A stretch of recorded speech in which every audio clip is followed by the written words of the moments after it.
હવે સરકારી કચેરીમાંથી રાજકોટ મહાનગરપાલિકાના રેકર્ડ પર અંદાજિત 80 જેટલી અલગ અલગ સરકારી કચેરીઓ નોંધાયેલી છે.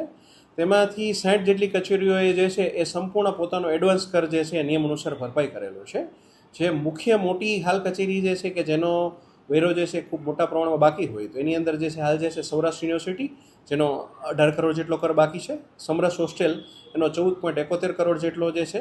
પીડબ્લ્યુડી 13.59 કરોડ, બીએસએનએલ જેમના ટાવર્સ જ અત્યારે હાલ બાકી છે એમનો 13.42 કરોડ, કલેક્ટર ઓફિસ એમનો પણ અંદાજિત જે છે એમાં બધી કલેક્ટર ઓફિસ તથા મામલતદાર ઓફિસ સંયુક્ત થઈ અને 13.5 કરોડ જેટલો, સિટી પોલીસનો અંદાજિત 12 કરોડ જેટલો, રેલવેનો જે છે 10.59 કરોડ, પાણી પુરવઠા બોર્ડનો 3.60 કરોડ અને કેન્દ્રીય વિદ્યાલયનો 84 લાખ જેવી મોટી રકમ જે છે એ બાકી છે.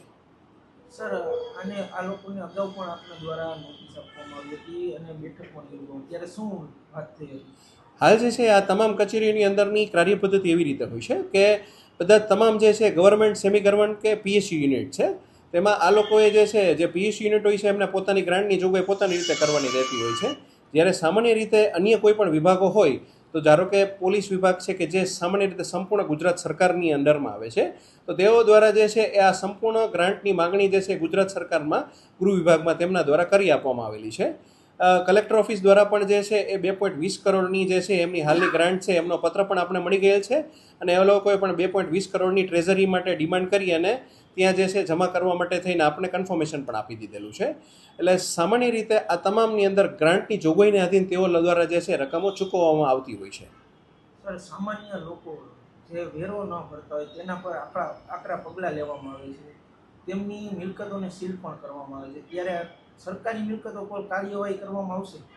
સરકારી મિલકત જે છે એની અંદર અને સામાન્ય મિલકતમાં સામાન્ય રીતે આ બધી મિલકતો એવા પ્રકારની છે કે જેમાં દિન પ્રતિદિન તમામ જનતાઓ પોતાને સર્વિસને સેવા માટે લાભ લેતી હોય છે.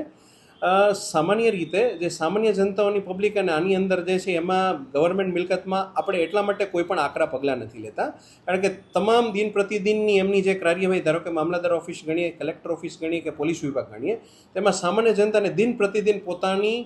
કોઈ પણ રજૂઆતો માટે થઈને જવાનું રહેતું હોય છે અને પોતાની રજૂઆતો ત્યાં કરવાની થતી હોય છે. તેથી સામાન્ય રીતે અને આ બધા વિભાગો પણ જે છે એમને વેરો પોતાને ભરવો હોય છે પરંતુ તેમની જે છે એમને સરકારમાંથી જ્યારે ગ્રાન્ટ આવે ત્યારે ગ્રાન્ટને આધીન તેઓ આપણને જે છે વેરો ભરવા માટેની એમની પાત્રતા થતી હોય. તેથી આપણે તેમાં જે છે કોઈ પણ પ્રકારના જે સામાન્ય પબ્લિક માટેના આકરા પગલાં જે છે આપણે આમાં લઈ શકતા નથી.